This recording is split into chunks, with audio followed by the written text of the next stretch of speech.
네, 여러분 만나 뵙게 돼서 반갑습니다. 어, 여러분들도 오늘 바쁘신데 연말에 참석해 주셔서 고맙습니다. 오늘 말씀드릴 거는 내년도 경제 전망인데, 뭐 경제 전망은 여러분들이 TV나 이런 데서 다 잘 알고 계실 거기 때문에 조금 우리나라 경제를 보는 눈을 여러분들한테 좀 말씀을 드리려고 합니다. 되게 최고 과정이라든지 학교에서는 또 기업체에서는 2시간 강의의 분량인데 여러분들 식사하셔야 되니까 50분에 제가 줄여가지고 말씀드리도록 하겠습니다. 순서는 대개 우리나라 경제를 이해하기 위해서 우리나라 경제 특성이 어떤 특성이 있는가 말씀드리고 내년도 경제 전망을 경기, 환율, 부동산 가격, 그리고 금리, 주가는 제가 전공이 아니기 때문에 말씀을 드리기가 어렵습니다만은 금이라든지 이런 상품 가격에 대해서 말씀드리고 대개 마지막에 기업의 대응 전략에 대해서 말씀드리는 순서로 진행하도록 하겠습니다. 우선 여러분들 다 잘 아시다시피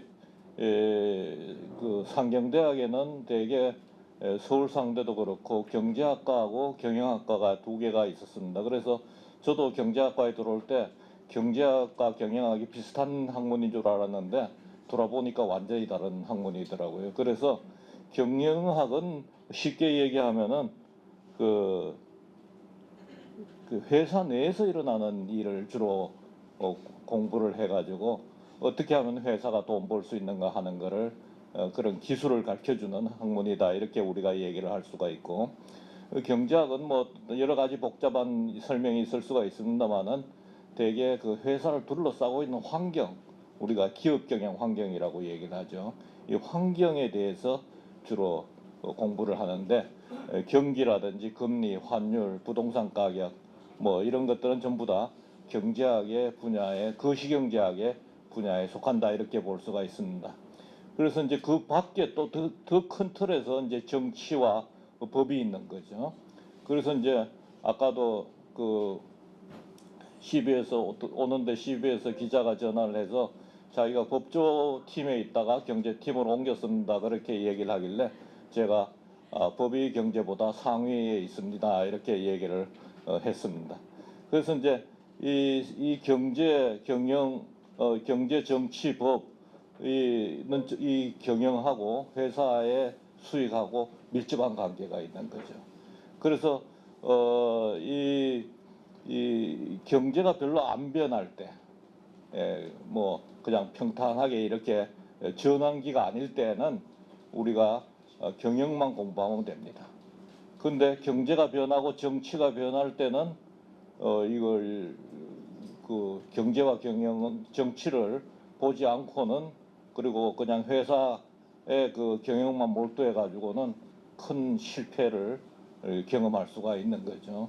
예를 들면은 우리 제가 있는 상경대학의 선배 중에서 김우중 회장은 혼자서 자수성가해서 대우그룹이라는 큰 그룹을 만들었습니다. 그런데 안타깝게도 외환위기라는 이 경제의 큰 변화에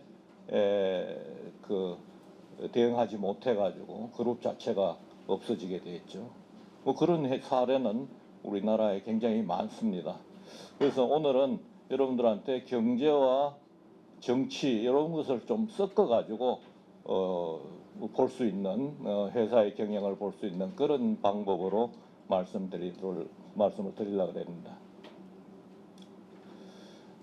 제가 전공하고 있는 것은 이제 매크로 파이낸스라고 우리가 얘기합니다. 파이낸스에는 마이크로 파이낸스와 매크로 파이낸스가 있는데 미시금융과 거시금융이 있습니다. 그래서 미시금융은 우리가 흔히 재무관리라고 얘기를 하죠, 경영학에서.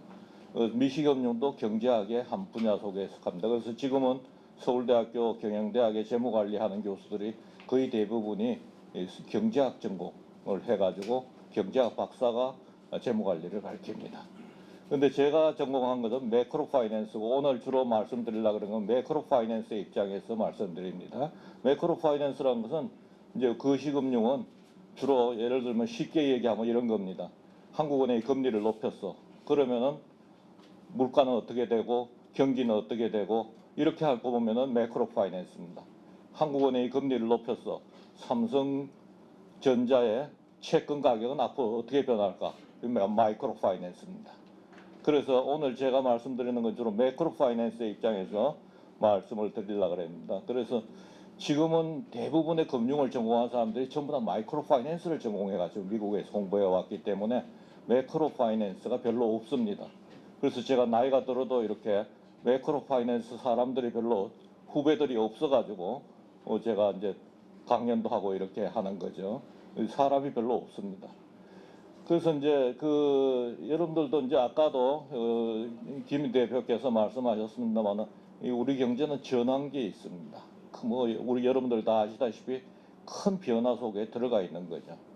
쉽게 얘기하면은 미국의 관세 정책도 변하고 그 다음에 AI라든지 자율주행 자동차 큰 변화입니다. 그리고 스테이블 코인이 또 나오고 있는 새로운 돈이 나오고 있는 거죠. 이런 큰 변화의 시기에 우리가 들어가 있다 이렇게 볼 수가 있습니다. 이 변화의 시기에 대응하지 못하면 개인도 마찬가지고 기업도 마찬가지고 여지없이 망합니다.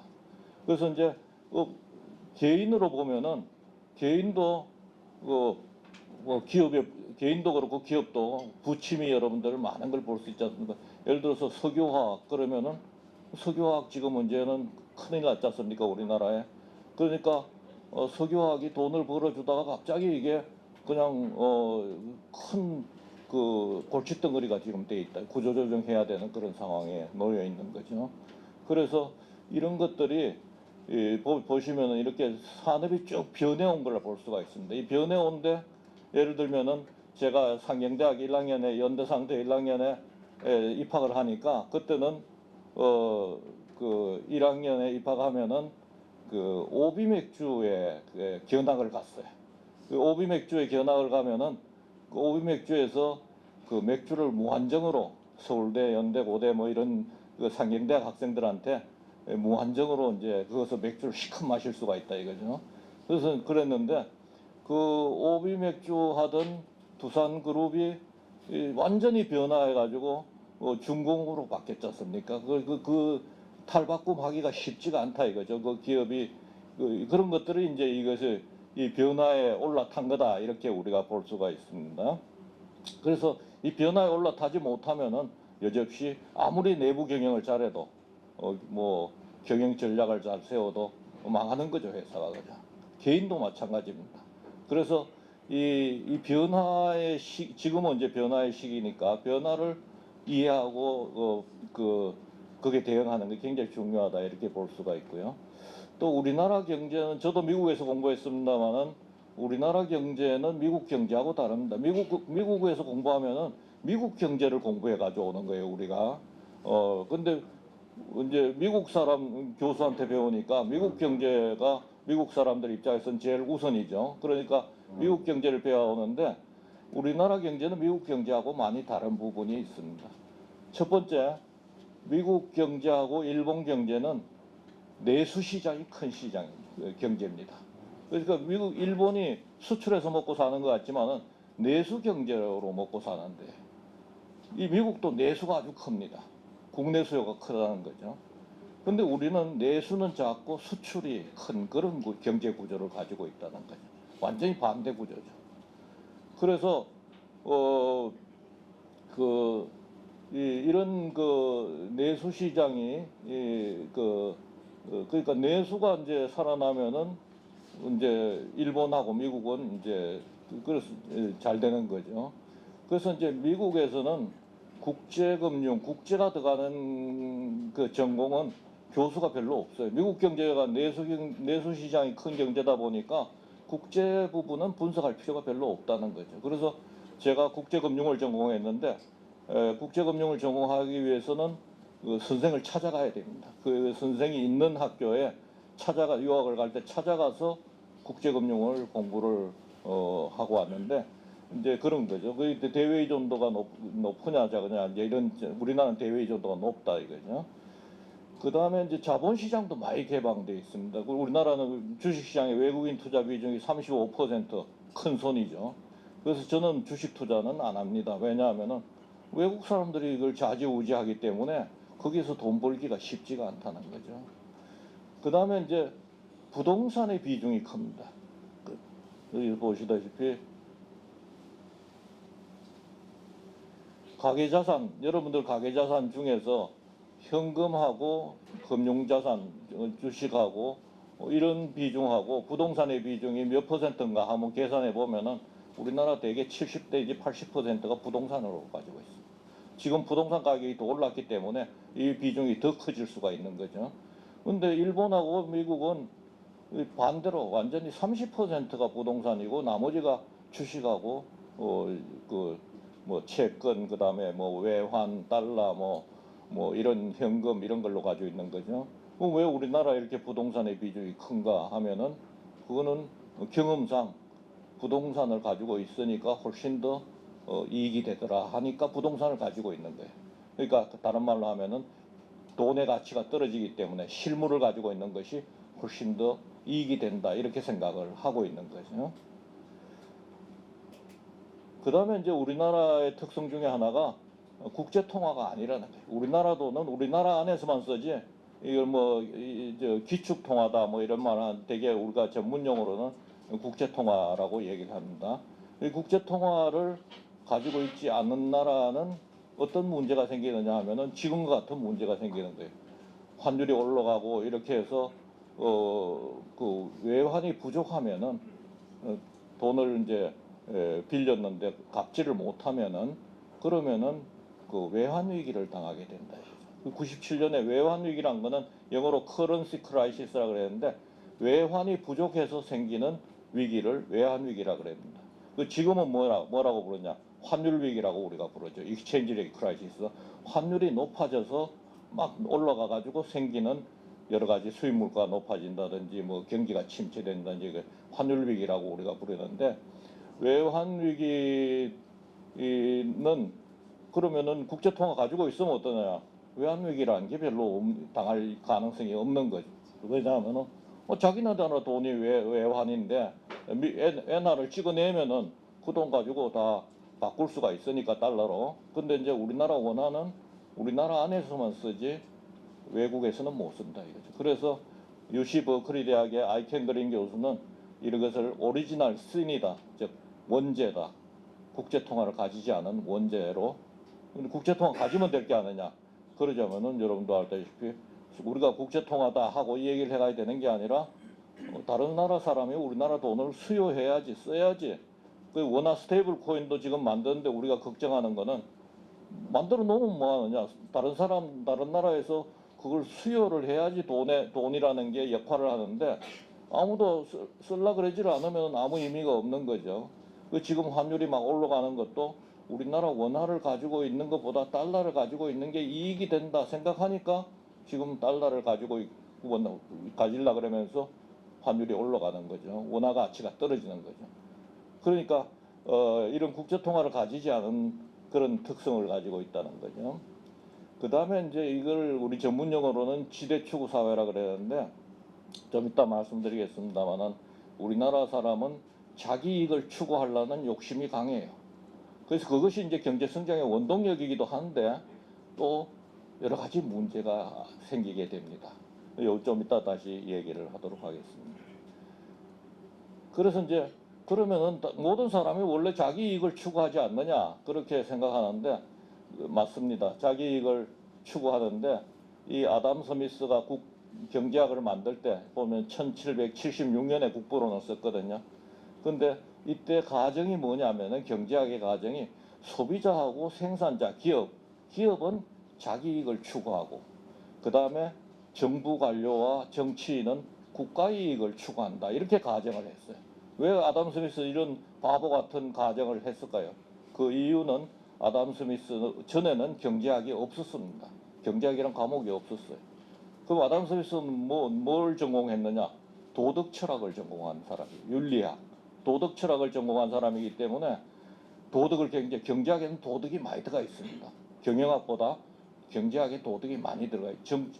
그래서 아담 스미스는 이렇게 가정하고 있어요. 그 경제학자들은 정통 경제학, 주류 경제학을 받은 사람들은 이런 가정을 가지고 분석을 하는 거예요. 근데 여러분들도 딱 보니까 가정이 잘못됐다 하는 걸 느낄 수가 있겠죠. 왜냐하면 관료와 정치인도 사실은 자기 이익을 추구하는 사람들이에요.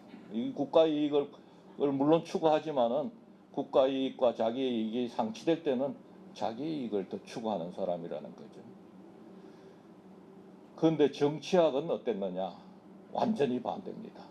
정치학, 여러분들 정치학 과목을 별로 안 들었겠습니다만은 저도 요즘 와서 이제 정치학을 다시 공부를 하는데, 정치학은 원래 아리스토텔레스부터 시작을 합니다. 플라톤이라든지 이런 사람이 정치 철학, 이것을 정치학과에서는 정치 철학의 과목으로 가르칩니다. 근데 정치 철학은 정치학에서 굉장히 마이너한 부분이에요. 지금은. 그러면 왜 이 사람들은 도덕을 강조했어요? 군주는 국민을 위해서 행동해야 된다. 이렇게 강조를 했는데, 그 다음에 여러분들이 잘 아는 이 니콜로 마키아벨리라는 사람이 나오게 됩니다. 이 사람이죠. 이태리의 사람인데, 이 사람이 군주론, 우리가 잘 알고 있는 군주론이라는 책을 쓰는데 1500년대, 1520년대 이 책을 씁니다. 그러니까 아까 아담 스미스보다 200년 전에 이 책을 쓰는데, 이때 마키아벨리가 완전히 정치학의 지형을 바꿔버립니다. 어떻게 바꿨느냐? 군주는, 여기서 마키아벨리 17장에, 군주론의 17장에 뭐라고 나와 있느냐 하면은, 군주는 국민들한테부터 사랑을 받는 게 더 좋으냐, 아니면 두려움이 대상이 되도록 하는 게 더 좋으냐 하면서 물으면서, 마키아벨리는 뭐라고 얘기하냐면 두려움의 대상이 되도록 하는 것이 훨씬 더 좋다, 이렇게 얘기합니다. 그러면서 아주 중요한 얘기죠. 그렇지만 사랑은 받지 못해도 국민들한테 정오를 받는 것은 좀 피해야 된다, 이렇게 얘기를 하면서, 그러면 정오를 받는 걸 피하자면 어떻게 해야 되느냐 하면은, 이 사람들은, 사람의 그 본성이 재산을 잃는 것이 자기 아버지 죽음보다도 훨씬 더 중요하다. 뭐 좀 번역하면은, 자기 아버지를 죽인 원수는 용서할 수 있어도 자기 재산을 뺏어가지고 사는 사람은 절대로 용서하지 못한다, 이렇게 번역을 해놓은 데도 있어요. 그러니까 지금 재산을 뺏어가는 게 뭡니까? 정부가 세금이죠. 세금을 올리는 정부, 이거 국민의 정오를 받을 수가 있다, 이렇게 이제 이 얘기를 하는 거죠. 그래서 이제 마키아벨리는 철학이나 도덕이나 이런 것보다는 파워, 힘으로서 그냥 밀어붙이면은 그게 곧 그 정치다, 이렇게, 파워의 정치다, 이렇게 얘기를 합니다. 그래서 이제 그 아담 스미스는 도덕을 강조하고, 이 마키아벨리는 완전히 바뀐 거죠. 그래서 정치학하고 우리 경제학과에서 이제 고려대는 정경대학으로 정치학과하고 경제학과하고 같이 있습니다. 같은 대학에. 우리도 연대는 상경대학, 서울대는 상과대학으로 있었는데, 거기에 경영제학과와 경영학과 같이 있었어요. 상과대학에. 그러다가 이제 경영학과가 경제학과하고 있으니까, 경영학은 돈을 많이 벌거든요. 경영학 교수들은. 경제과하고 자꾸 같이 있기 싫단 말이죠. 그래서 이제 경영대학으로 빠져나갑니다. 빠져나가면서 이제 서울대 경제학과는 사회과학대학으로 가는 거죠. 그 정치학과하고 이제 같이 있게 됩니다.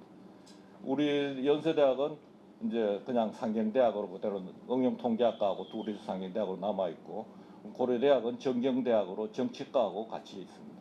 그래서 연대에서도 정치과에서 경제과한테 우리 쪽으로 와라, 같이 하자, 이렇게 얘기를 많이 합니다. 그런데 안 가려고 그러는 거죠. 왜 안 가려고 그러느냐?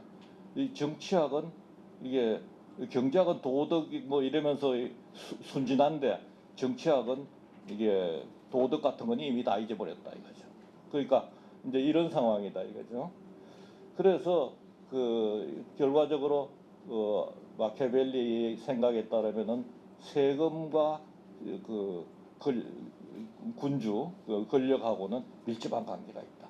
세금을 올린 정부는 실패할 수가 있다. 이게 당선이 안 될 수 있다는 거죠. 여러분들 트럼프 대통령을 보세요. 트럼프 대통령 세금을 지금 내리려고 그러지 않습니까? 이 사람은 산전수전 다 겪은 사람이죠.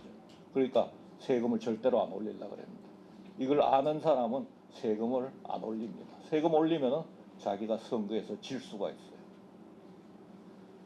그래서 이제 이런 가정 때문에 경제학자 신뢰도가 많이 떨어져 있어요. 그래서 경제학자가 말하는 걸 잘 안 믿는다 이거죠, 사람들이. 왜냐하면은 이 가정 자체가 벌써 비현실적인 가정이니까. 그래서 그 노벨 경제학상을 받은 이 사람은 그 영국의 여론조사 기관에 조사를 했는데 그 가장 신뢰도가 높은 사람 직업이 뭐냐 했더니 간호사가 1등이고 정치인이 꼴등입니다. 그 다음에 경제학자는 꼴찌에서 두 번째로 사람들이 안 믿더라는 거죠. 말이 이 사람 전망을 잘못한다 이거죠. 전망이 안 맞다는 거죠.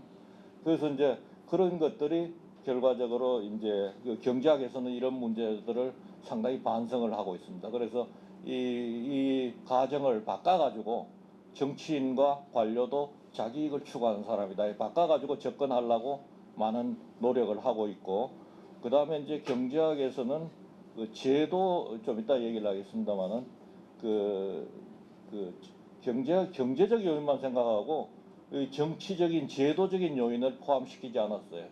그러다 보니까 최근에 와서 그 경제적인 요인, 제도적인 요인, 정치적인 요인을 집어넣으려는 그런 학자들이 많이 나오고 있습니다. 그래서 노벨 경제학상을 받은 사람들은 세계 제도를 전공하거나 제도하고 경제가 연관이 있다 이거죠. 그 다음에 뭐 제도라는 게 여러분들 뭐 세금 제도 뭐 전부 다 제도죠. 법과 제도. 그래서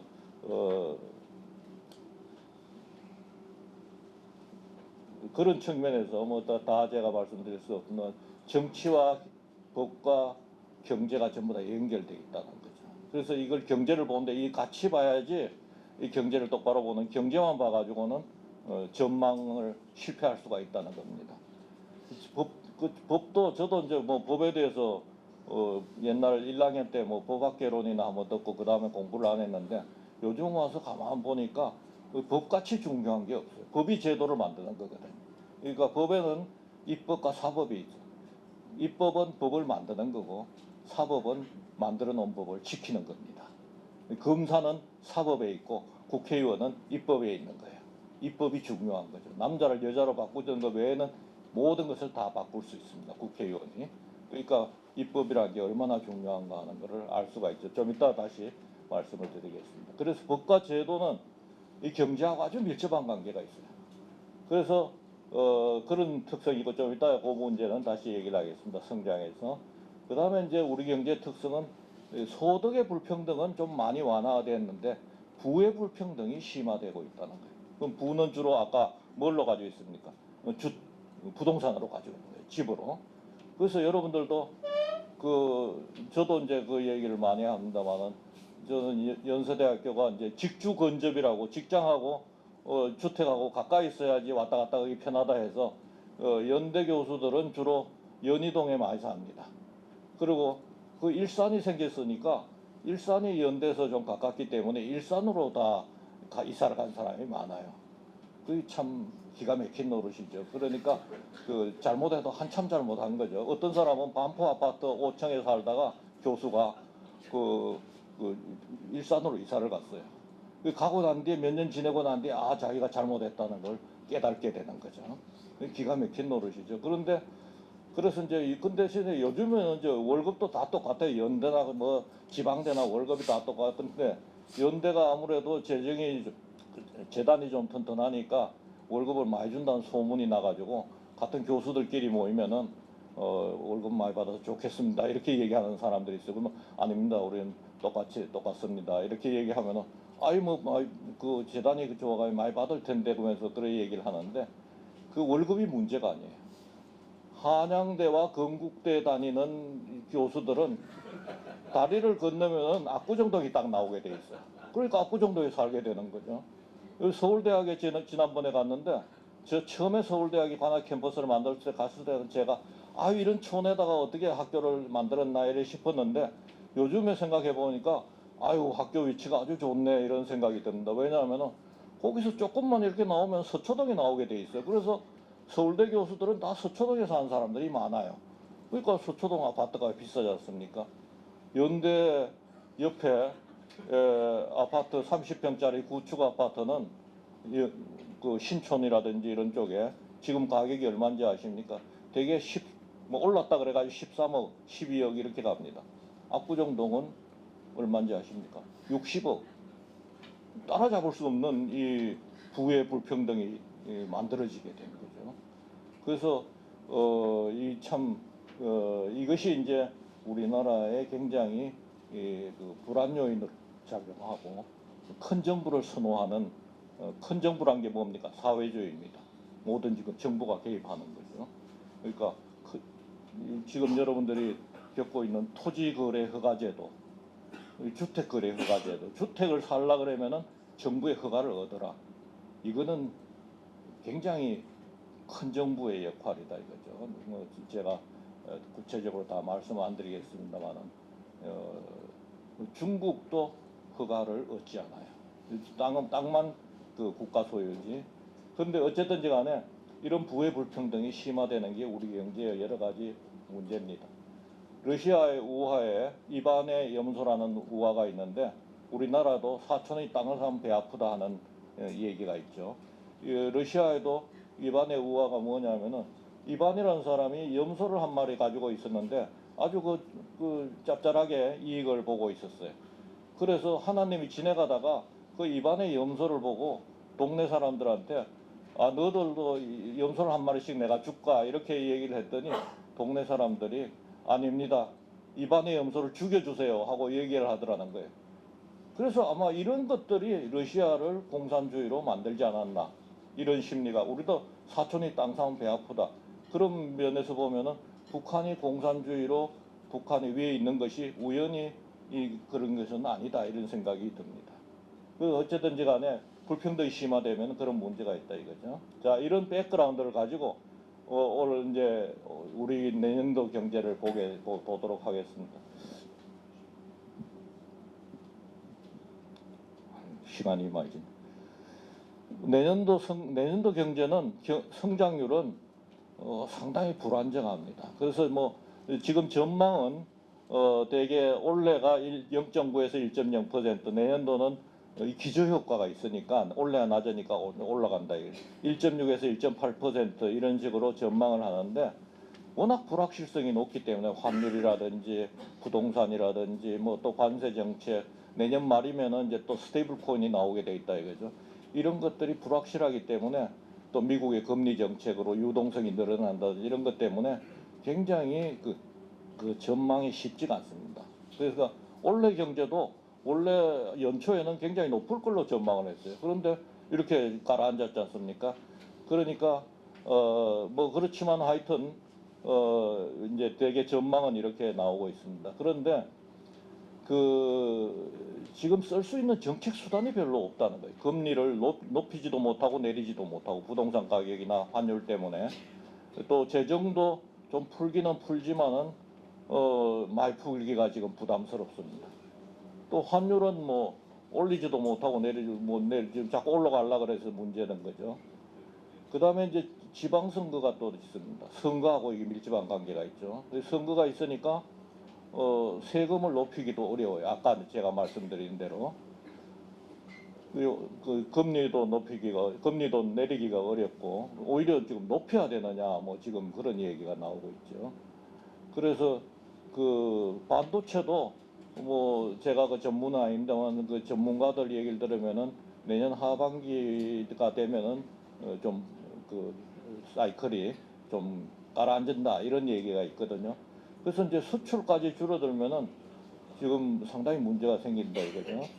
그래서 이제 그러면은 이 성장률 높이자면은 어떻게 해야 되느냐? 성장률 추이를 보시면은 쭉 이렇게 2%대로 평균으로 내려와 있지 않습니까? 그 성장률이 쭉 내려오는 걸 볼 수가 있어요. 그 저성장의 시대로 들어가고 있다. 그 저성장의 시대로 들어가고 있다는 것은 굉장히 우리한테 의미하는 바가 큽니다. 고성장일 때는 누구나 주식 투자해서 다 돈 벌 수 있어요. 기술이 없어도 금융기술이 없어도 쉽게 돈을 벌 수가 있습니다. 그런데 저성장의 시기가 되면은 망하는 사람이 나타나고 돈 벌기가 쉽지가 않아요. 주식 투자해서 돈 벌기도 쉽지 않습니다. 그래서 지금 주식 시장이 좋지 않느냐. 그런데 저희는 경제학에서 보면은 상당히 또 문제가 있다 이렇게 봅니다. 왜냐하면 이 실물하고 금융이 이렇게 밸런스를 맞춰야 되는데 금융만 이렇게 주가가 막 올라가고 이렇게 하고 실물은 성장률은 0.9%막 이렇게 낮아져 있단 말이죠. 이 갭이 크면은 이제 경제학에서는 어떤 일이 벌어지냐 하면 버블이 꺼진다 이렇게 보고 있습니다. 거기다 금리를 충격을 확 주면은 금리를 높인다든지 뭐 수출이 안 된다든지 이러면 버블이 확 꺼진다는 거죠. 이 버블 꺼지는 것 같이 무서운 일이 없는 거죠. 금융 위기가 오는 거죠. 금융 부실이 생기면서. 근데 이제 과거의 외환 위기 때는 금리를 높여도 그래서 지금 금리 높이는 게 무지 겁이 납니다. 사람들이. 왜냐하면은 여러분들 생각해 보세요. 외환 위기 때는 저도 그때 젊을 때인데 뭐 별로 그 빚이 그때 집값이 싸니까 부채가 별로 없었다 이거죠. 그러다 보니까 금리를 높여도 사업하는 사람들, 빚이 많은 사람들만 망했지 외환위기 때. 이 보통 사람들은 뭐 직장을 물론 이제 망해가지고 해고당한 사람은 있지만은 뭐 부채가 크지 않으니까 문제가 별로 없었다. 그 외환위기 전에는 우리나라 부채 유형이 어떻느냐 하면은 기업 부채가 많았어요. 왜냐하면 노조가 강해가지고 그 기업 부채가 강하고 가계 부채와 정부 부채가 적었습니다. 그런데 지금은 어떻게 되냐면 기업은 구조조정해가지고 기업 부채는 좀 줄어들었는데 그 연관돼 있어요. 기업 부채와 가계 부채, 정부 부채가 상호 연관돼 있다 이거죠. 지금은 가계 부채와 정부 부채가 늘어나 있습니다. 예를 들면 이런 거죠. 아파트가 비싸다. 지금 뭐 서울의 평균 가격이 15억이다. 그럼 아파트 30평짜리가. 그런데 그걸 그 15억이 그 살려면 어떻게 해야 돼? 자기 돈 5억만 있으면 10억을 빌려가지고 부채가 늘어나는 거죠. 가계 부채가 그 사는 방법이 있는데 그렇지만은 그거를 정부가 공공 주택을 지어가지고 그 사람한테 공짜로 줬다 이거 싸게 빌려줬다 이거죠. 그러면은 가계부채 안 내도 되는 거죠. 그 사람이 집 안 사도 공공 주택에 들어가는 거죠. 그러면은 공공주택은 뭐 어떻게 짓습니까? 정부가 빚내가지고 지니까 정부 부채가 늘어난다 이거죠. 그 정부 부채, 가계부채, 기업부채는 서로 연관되어 있는데 지금은 그 가계부채가 늘어나 있고 여러분들도 아마 집을 산 사람들은 다 가계부채를 가지고 있을 거예요. 거기서 금리가 높아지면 어떻게 됩니까? 파산하게 되는 거죠. 그래서 지금 굉장히 위험한 금리를 높이면은 위험한 상황으로 들어가기 때문에 우리가 굉장히 지금 신경을 많이 쓰고 있습니다. 그래서 한국은행 보고 너 왜 금리 안 높여가지고 이렇게 환율 높아지게 만드냐 한국은행한테 지금 뭐 뒤집어 씌운다 이거죠. 한국은행 입장에서 억울하죠. 이게 지금 경기가 그동안에 안 좋아가지고 경기 좀 살리려고 금리를 낮췄는데 그러면 금리 높이면 어떻게 될까? 높이면은 큰일 나는 거죠. 지금 버블 꺼지면서 문제 생기는 거죠.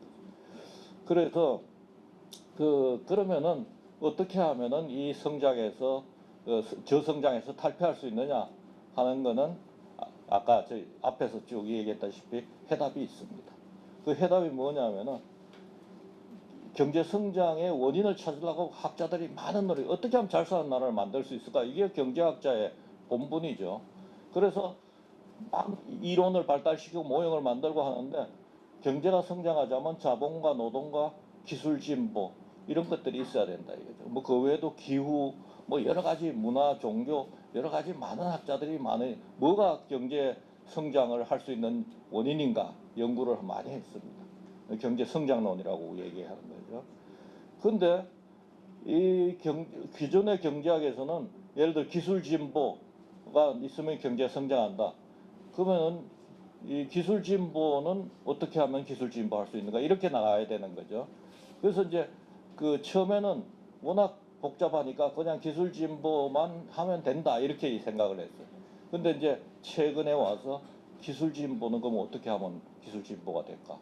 우리나라도 성장하려면 AI 투자를 해야 되고 AI 산업을 발전시켜가지고 하면 다시 성장할 수가 있는데 이 기술 진보는 그럼 어떻게 하면은 할 수 있을까?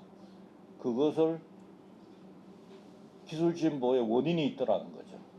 그 원인이 뭐냐 하면은 뭐 교육, 인적 자본 이런 건데 제일 마지막에 보다시피 제도가 중요하다는 거예요. 제도. 그래서 노벨 경제학상을 탄 사람들이 지금 다 최근에 탄 사람들은 제도, 인스티튜션, 제도가 성장을 만드는 거다 이렇게 생각을 하고 있습니다. 원래 노벨 경제학상을 한 사람은 제도를 그럼 결정하는 원인은 뭔가 문화다 이거죠. 그 나라의 컬처. 그래서 노벨 경제학상을 받았습니다. 그래서 이런 것을 이제 그 원인을 점점 더 깊이 찾아가는 거죠. 그럼 제도는 누가 만듭니까? 그거는 국회의원이 만드는 거예요. 정치인이. 그래서 국회의원이 좋은 제도를 만들어주면은 그러면은 성장할 수가 있어요. 다시 고성장으로 갈 수가 있습니다. 나쁜 제도를 만들면은 망하는 거죠. 그래서 되게 못 사는 나라는 그 정치인들이 좋은 제도를 좋은 제도는 뭐냐? 기술 진보를 할 수 있는 인센티브를 자꾸 주는 거죠. 그 사람들한테. 근데 기술 진보 해놓으면 다 뺏어가지고 가고 뭐 그 사람은 이익도 못 본다. 그러면 그렇게 제도를 만들어 놓으면 뭐 성장할 수가 없는 거죠. 그래서 이제 그래서 이제 이런 얘기가 이건 시간이 없기 때문에 제가 다 얘기를 못 합니다. 그래서 제도 선택이 굉장히 인스티튜션이 중요하다. MIT 대학의 그 대론 아세모 교수가 쓴 우리나라도 번역돼 나와 있습니다. 국가는 왜 실패하는가 하고 그 분석을 해놓은 책이 있는데 노벨 경제학상 받았죠. 작년에. 근데 이 사람의 이 얘기에 따르면은 제도를 잘 만드는 나라는 부자 나라가 되고 제도를 못 만드는 나라는 가난한 나라가 된다. 이렇게 결론을 내고 있습니다. 근데 제도를 바꾸면 되지 않느냐? 쉽지 않습니다. 이익 집단이 거기에 붙어 있어요. 요번에도 노동조합도 이익 집단이고 그 다음에 그 의사 수를 늘려놨더니 전공의 집단에서 이익 집단이 나오지 않습니까? 그러니까 제도를 바꾸기는 굉장히 어렵다는 거죠.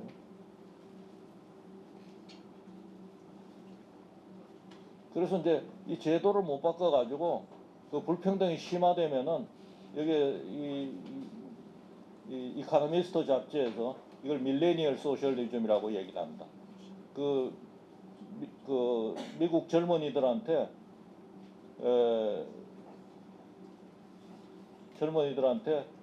사회주의가 좋느냐 자본주의가 좋느냐 하고 물어봤더니 51%의 젊은이들이 사회주의가 좋다 하고 얘기를 하더라는 거예요. 이번에 뉴욕 시장 선거에서도 사회주의자가 시장으로 당선됐지 않습니까? 워낙 렌트값이 비싸가지고 살 수가 없으니까.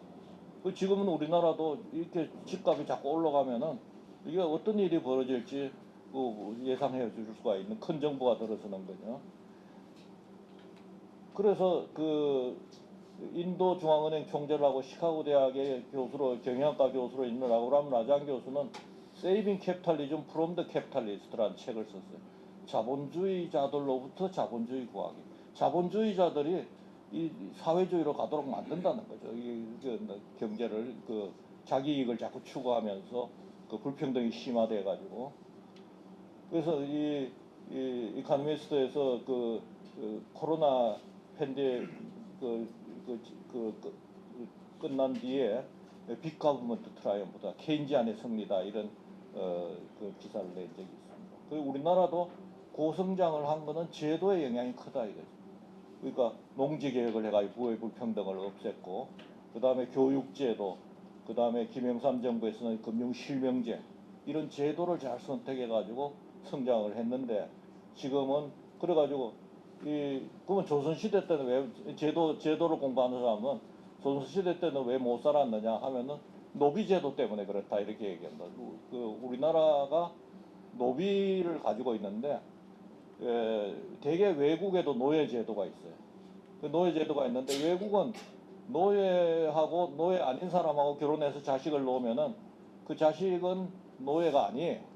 근데 우리나라는 아주 대단하게도 노예와 노예가 아닌 사람이 노비와 노비가 아닌 사람이 결혼해서 자식을 낳아도 그 자식도 노비로 결정을 해가지고 노비가 너무 많아졌어요. 우리나라 조선시대 때. 그러니까 이 사람들이 그게 아니니까 열심히 하지 않아서 조선시대의 경제가 나빠졌다 이렇게 이제 파악하고 있는 거죠. 지금은 이제 제도가 문제입니다. 앞으로 고성장을 하자면 제도가 문제다 이렇게.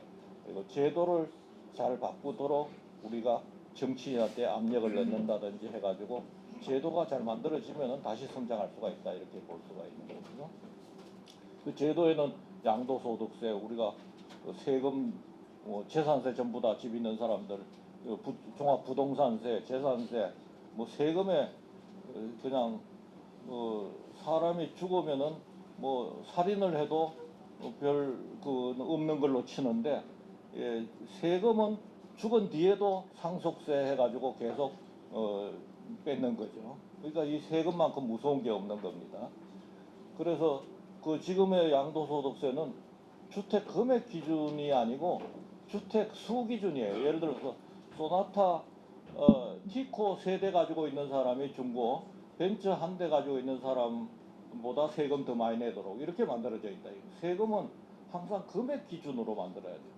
금액이 많이, 부자가 돈 세금 많이 내도록 만들어야지 주택 수를 기준으로, 어디 주택, 그러면 이제 주택 수도 많고 금액도 높으면 그 합산 금액으로 주택 전부 다 합산 금액으로 하면 되거든요. 근데 그러면 왜 이렇게 제도를 만들었느냐? 이익 집단이, 여러분들 모르는 이익 집단이 관여를 해가지고 유리하게 이렇게 만든다. 이렇게 만들면은 주택 가격이 똘똘한 한치 해가지고 아까 얘기한 대로 압구정동 60억, 70억, 압구정동에 그 아파트 가격이 30평 구축이 지금 평당 2억 아닙니까? 부동산에 여러분들 지금 가보세요. 앞으로 3억 됩니다. 이렇게 얘기해요. 90억 된다는 얘기 아니에요? 그 다음에 또 조금 다른 사람은 5억 됩니다. 또 이렇게 얘기한 사람이 있어. 야, 이거는 뭐 기가 막힌 노릇이죠. 그 지금 아파트 가격, 여러분들 남자분들은 나도 직장인을 바쁘다 보니까 아파트 주택에 별로 신경을 못 써요. 그런데 이제 여러분들 사모님들은 이제 그 집에서 애 키우고 하자면 집이 굉장히 중요한 거죠. 또 교육도 시키고 하자면은. 압구정동 아파트, 압구정동이나 반포의 아파트, 한강변의 아파트가 구축이 30평이 60억이면은 개포동은 얼마입니까? 대개 반값입니다. 30억. 그 다음에 분당으로 내려가면 또 반값입니다. 거기에서. 그 다음에 일산으로 가면은 또 분당에 또 반값. 뭐 이렇게 대개 형성이 되어 있어요. 그러니까 위치가 어디에 있느냐 하는 데 따라서 땅은 바꿀 수가 없으니까 땅의 위치는 중요한 거죠. 그래서 나는 이 강의할 때마다 외곽에 있는 사람들은 빨리 시내로 집을 옮기는 게 좋다 이렇게 얘기를 하는데, 외곽에서는 서울 시내로 들어올 수가 없습니다. 들어오려면은 바틀넥을 만들어놨어요. 못 들어오도록. 옛날에 한성 문통가에서 서울에 들어오듯이, 여러분들 자세히 한번 보세요. 일산에 사는 분들, 분당 의왕에 사는, 경부고속도로 타고 가려면 양재까지는 쫙 차가 밀려 있습니다. 그래서 왜 밀리는가 하고 가다 보면은 의왕으로 가는 그 차들이 한 차선을 점거하고 있어요, 거기에서. 그러니까 이게 그 차선을, 그게 뭐 도로를 어떻게 방법을 해가지고 만들어주면 되는데, 안 만들어주니까 그러면 그 하루에 2~3시간씩 거기에서 3~4시간씩 그 시간이 걸리니까, 뭐 반포만 지나면은 뭐 들어올 때도 반포만 지나면 그냥 뻥 뚫려 있거든요. 그러니까 뭐 아파트가 비쌀 수밖에 없죠. 그래서 이 제도를 어떻게 하느냐 하는 게 굉장히 중요하다. 환율에 대해서 말씀을 드리면은 올해 1,100억 달러 경상수지 흑자가 예상됩니다. 그러면은 원래 우리나라는 성장을 많이 하니까 고성장에다가 인플레이션도 그렇게 높지 않고 뭐 이런 걸 실업도 괜찮고 이런 대우조선이라든지 뭐 이렇게 포항제철이 잘 나갈 때는 그것을 뭐 대학 졸업생들을 얼마나 많이 뽑아줍니까? 그러니까 청년 실업이 별 문제가 안 되는 거죠. 그래서 이런 시기에는 경상수지가 제일 중요합니다. 경상수지, 무역수지가 흑자가 나느냐 안 나느냐에 따라서 나라 경제가 왔다 갔다 그러는 거죠. 그래서 경상수지를, 흑자를 중심으로 적정 환율을 계산합니다. 그럼 경상수지가 1,100억 달러 흑자가 나면은 지금 그 경상수지를 좀 줄일 수 있는 한뭐 20억, 30억 달러짜리 낼 수 있는 환율은 얼마냐 하면은 대개 1,250원 정도로 우리가 봅니다. 근데 지금은 바뀌었다 상황이. 지금은 성장률도 낮고 실업률도 높고 부동산 가격도 오르고 이것까지 다 고려해서 적정 환율을 계산해야 되니까 그렇게 계산하면은 우리가 대개 1,400원대 지금 시장 환율이 적정 환율이다 이렇게 보고 있는 거죠. 그러니까 환율이 안 바뀌는 거예요 지금. 그래서 그게다가 한국 경제 이런 펀더멘탈의 문제도 있고 불확실성의 문제도 있습니다. 앞으로 이게 부동산 정책은 어떻게 할지, 세금은 얼마나 더 내려드려야 뭐 또 미국과의 관세 정책은 뭐 어떻게 돼가 200억 달러 한 1년에 주기로 했는데 이거는 어떻게 마련해서 주는지 모르는 거죠. 이 불확실성이 있기 때문에 이런 불확실성이 있으면은 불확실성이 투자하는 사람은 제일 싫어하는 겁니다. 불확실성이 리스크거든. 그러니까 그러면은 그냥 달러를 가지고 있자 이런 생각을 하는 겁니다. 그래서 환율이 자꾸 올라가려고 그래요. 그래서 환율은 당분간 내려가기가 어렵다. 올라갈 수는 있어도 내려가기는 좀 어렵다 이렇게 보고 있습니다. 얼마까지 올라가느냐? 만약 1,500원을 뚫어서 더 1,600원 이렇게 올라가면은 환투기 세력이 들어오게 되고 그러면은 굉장히 어려워집니다. 그럴 때는 한미 통화 사업을 할 수가 있기는 없다는 그런 생각을 하고 있습니다. 아까도 이게 말씀을 드렸으니까 그 외환 보유고는 우리가 지금 4,300억 달러 가지고 있는데 이거는 지금 IMF 쪽 계산에 따르면 대개 5,000에서 5,500억 달러가 적정 수준이다 이러는데 외환 보유고를 해도 환투기가 들어오면은 막기는 쉽지가 않습니다. 그래서 근데 지금 개입을 못 하는 거죠. 왜냐하면은 300억 달러를 4,300억, 300억 달러 소진하면 3,000억 달러로 줄어들 수가 있다는 거죠. 금리는 아까도 말씀드렸다시피 올리지도 못하고 내리지도 못합니다. 당분간은 그냥 동결하는 상태로 가는데 내년에 다행히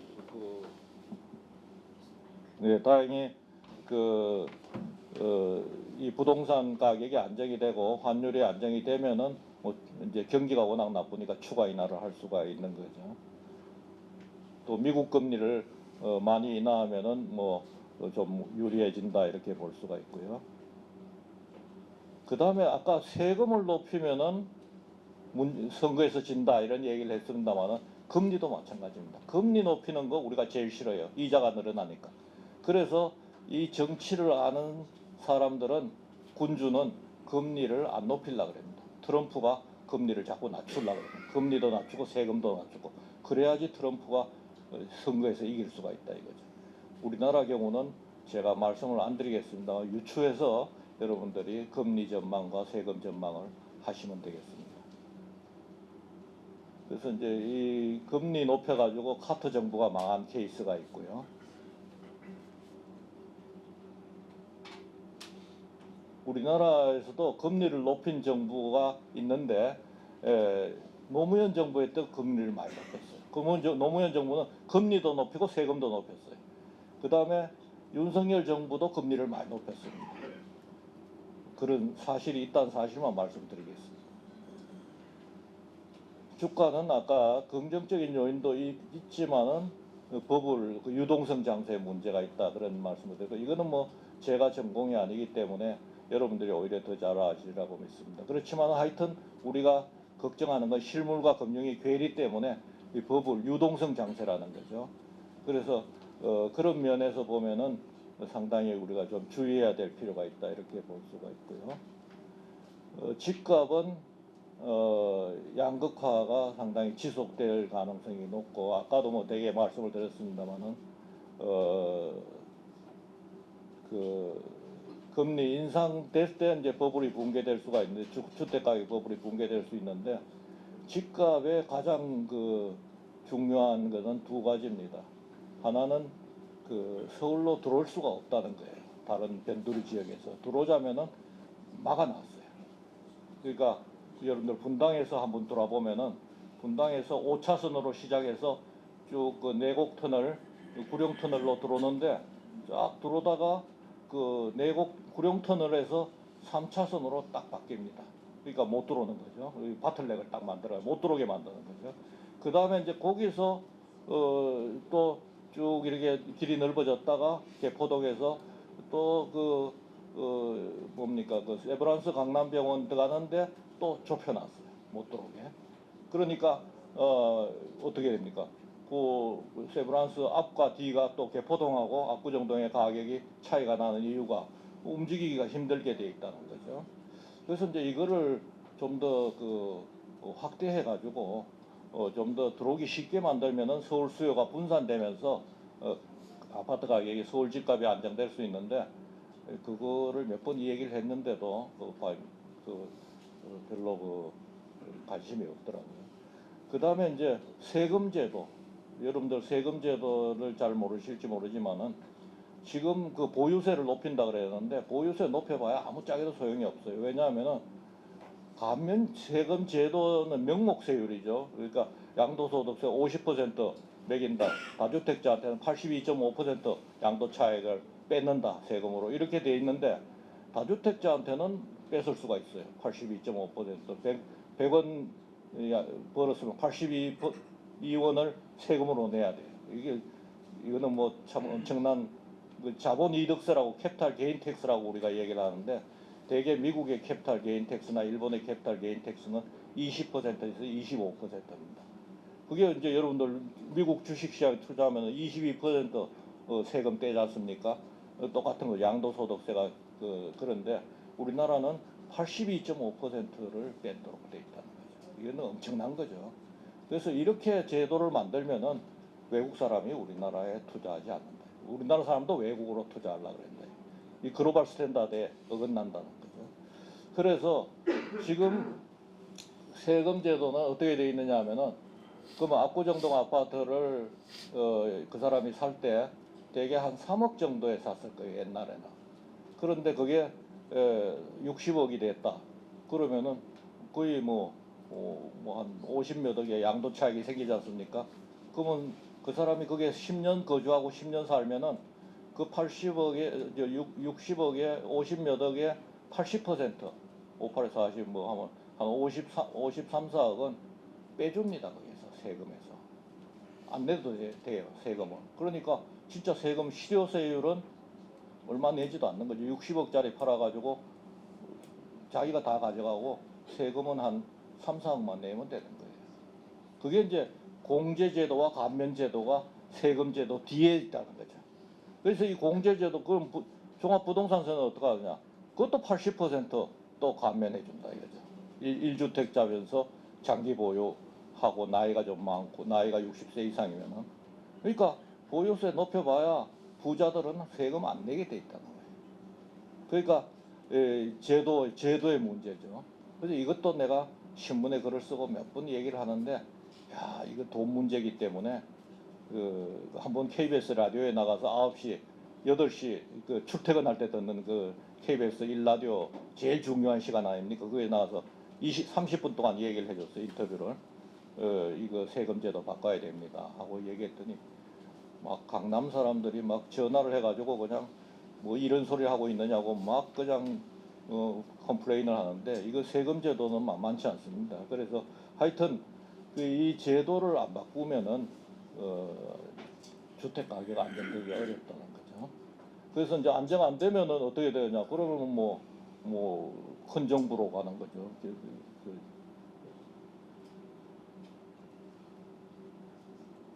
그 다음에 금 가격이 돈이 이제 많이 풀리니까 금 가격은 저는 금이 괜찮다고 생각합니다. 왜냐하면은 지구의 금 부존량이 50만 톤인데 금은 만들 수가 없어요. 금은 다이아몬드는 지금 똑같이 만들어내지 않습니까? 그러니까 금도 만들어내려고 연금술 해가지고 중국 사람들이 옛날부터 그냥 막 노력을 했는데 금을 못 만드는 거예요. 못 만드는데 이 금의 부존량이 50만 톤인데 이 중에서 이미 채굴 가능한 부존량은 26만 톤이다 이거죠. 20만 톤 이미 캤어요 우리가.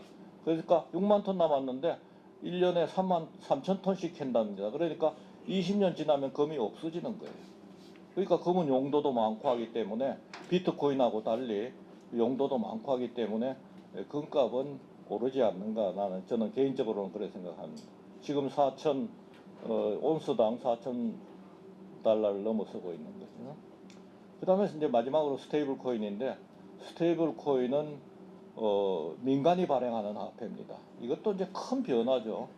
그래서 그 민간이 발행하는 화폐고 익명제입니다. 이 익명제나 가명제, 실명제가 있는데 익명제는 아무리 그 사람을 찾으려 그래더라도 못 찾는 거, 그 주인을 못 찾는 거를 익명제라고 얘기를 하고 가명제는 그 사람이 가짜 이름을 써가지고 처음에는 몰랐는데 한참 찾다 보면은 그 사람을 찾아낼 수 있는 걸 가명제라고 얘기합니다. 실명제는 자기 실명을 쓰는 거죠. 우리가 김영삼 정부 때 금융 실명제 할 때 굉장한 반대가 있었습니다. 그 실명제 그 전두환 대통령이 노태우 대통령이 다 하려고 그러다 실패해가지고 김영삼 대통령이 긴급조치로 성공을 했습니다. 그러니까 얼마나 그 돈 가진 사람들이 그 실명제를 반대하고 세금을 내야 되는 거니까. 그런데 이 스테이블 코인은 처음에는 익명제인 줄 알았는데 가명제입니다. 가명제인데 찾아낼 수가 있다. 이 기술로 찾아낼 수가 있. 가명제인데 그 가명제지만은 사후적으로 찾아낼 수가 있다. 내가 돈을 미국에다가 보냈는데 스테이블 코인으로 보냈는데 지금은 보낼 때는 정부가 모를 수가 있어요. 그런데 나중에 찾다 보면은 이 사람이 보냈구나 하는 걸 알아낼 수가 있다는 거죠. 그래서 하버드 대학의 로고프 교수는 국제금융학 로고프 교수는 스테이블 코인은 암시장에서 살아남기 때문에 암시장에서 있기 때문에 그 가명제이기 때문에 그래서 가치가 있다 이렇게 얘기를 합니다. 그래서 이 문제는 이제 스테이블 코인이 나오면 두 가지인데 하나는 돈이 늘어난다는 거예요. 민간이 발행해가지고 돈이 늘어나는. 두 번째는 이 민간이 발행한 돈을 믿을 수가 있느냐? 신뢰도가 문제가 생기면서 금융 위기가 올 수가 있다는 겁니다. 그래서 처음에 그 돈을 만들 때도 프리뱅킹 민간이 만들었어요. 영국에서 민간 은행들이 다 금화를 찍어내가 만들었다 이거죠. 그런데 금을 자꾸 이렇게 해가지고 속이는 사람들이 중량을 속이는 사람들이 있더라 이거죠. 그래서 그 동전에다 흠을 만들었어요. 톱니바퀴 같은 동전에 거기에 있지 않습니까? 그 금을 이렇게 갈지 못하도록.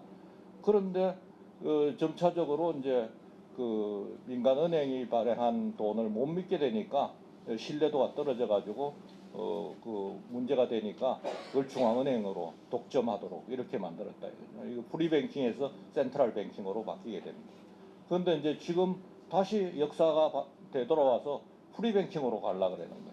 그러니까 민간이 돈을 발행하도록 만들려고 그러는 거죠. 그래서 물론 뭐 스테이블 코인에 투자한 회사에 투자했던 사람들이라든지 이런 사람들은 스테이블 코인 워낙 스테이블 코인 만들자 이렇게 얘기를 하지만은 경제학 쪽에서 보면은 이런 문제가 민간이 발행하는 화폐 신뢰성이 있느냐 문제도 있고 돈이 너무 늘어나면 한국은행도 컨트롤하지 못하면 그건 부동산 가격도 오르고 문제가 되지 않느냐 이래서 이제 반대를 합니다.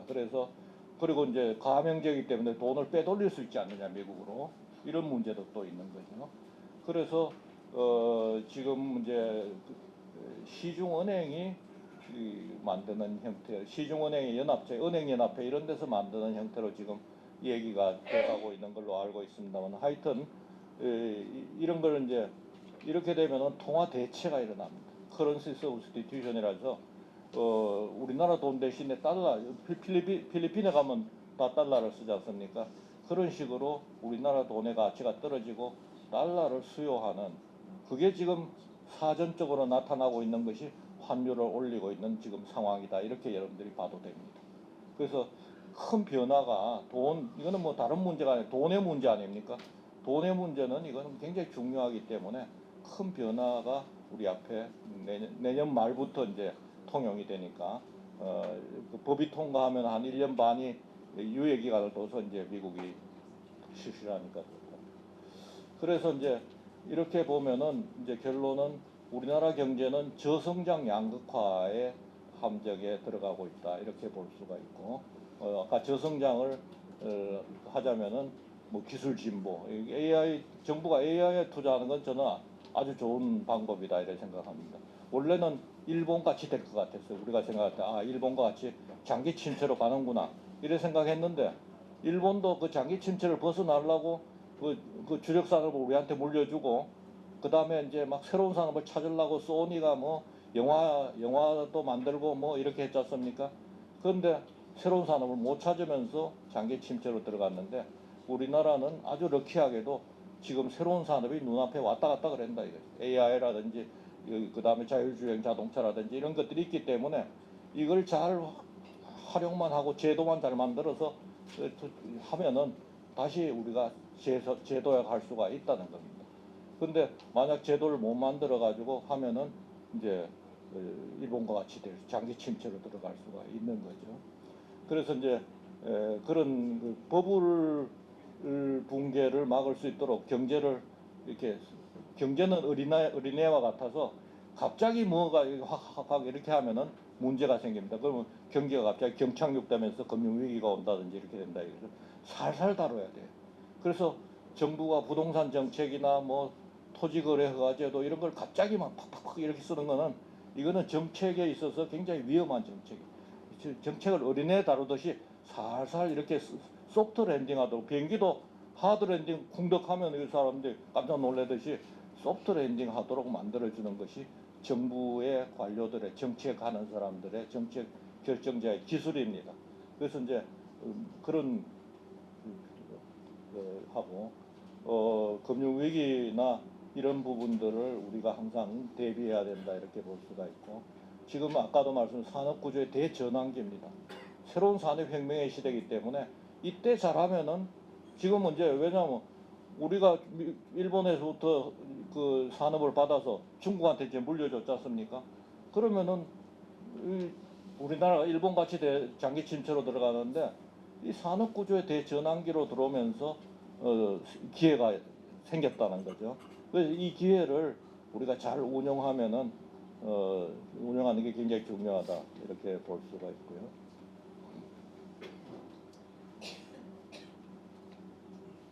그러니까 모든 게 지금 변하고 있는 시대죠. 그러니까 여러분들이 아마 그 외국에서 물건을 사는데 지금은 환율이 높아서 사지도 못합니다만 여러분들 아마존에 한번 들어가 보세요. 49달러 이상 사면은 운송비가 없어요. 미국에서 미국 물건이 우리나라로 바로 그냥 들어옵니다. 그 쿠팡도 운송비를 없애가지고 우리가 다 쿠팡 쓰고 있는 거 아니겠습니까? 근데 신세계나 이런 데 보면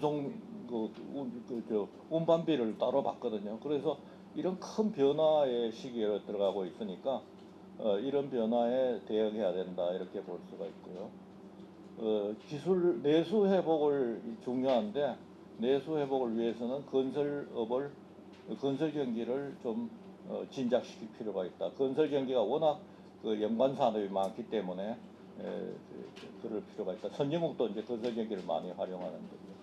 그래서 이제 저는 이제 이재명 정부가 핵심 정책 브랜드를 만들었으면 좋겠어요. 그러니까 뭐 각 정부마다 창조 경제, 무슨 뭐 녹색 성장, 또 문재인 정부는 임금 주도 성장 이런 캐치프레이즈를 내걸지 않습니까?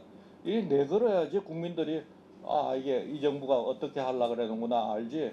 이렇게 복잡하게 이렇게 하면은 그 뭘 하는지 지내고 난 뒤에 뭘 했는지 모른다 이거죠. 그리고 국민들이 힘을 합칠 수가 없어요. 네, 다 됐습니다. 빨리 끝내라고 지금. 그래서 이 기술 선도 성장 전략으로 이런 그 캐치프레이즈를 핵심 정책 브랜드를 만드는 것이 국민을 좀 화합시켜 가지고 우리가 성장을 할 수 있는 좋은 방법이 아닌가 이런 생각을 합니다. 주택가격 안정방은 다 얘기를 했습니다. 그래서 기업으로서는 뭐 당연히 이런 그 큰 변화의 시기에 상당히 조심해서 경영을 해야 된다 이렇게 볼 수가 있는 거죠. 잘못하다가는 아까 처음에 얘기했듯이 기업 경영 환경이 확 변하는데 그걸 캐치하지 못하면은 뭐 아무리 내부 경영을 잘해도 기업이 망할 수가 있습니다. 시간이 다 됐기 때문에 제가 그래서 2시간 해야 된다고 제가 얘기를 하는데 하여튼 끝내도록 하겠습니다.